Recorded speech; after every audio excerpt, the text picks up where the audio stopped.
National Weather Service in Lake Charles has issued a special marine warning for Sabine Lake until 2 p.m. Central Daylight Time. At 12:59 p.m. Central Daylight Time, a severe thunderstorm was located 10 nautical miles northwest of Port Arthur, moving east at 25 knots. Hazard: wind gusts to nearly 50 knots and large hail. Source: public.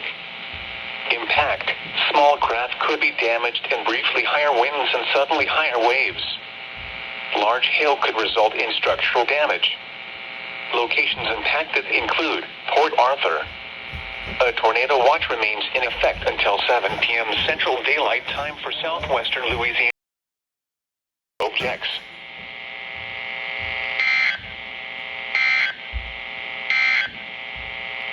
Flood watch remains in effect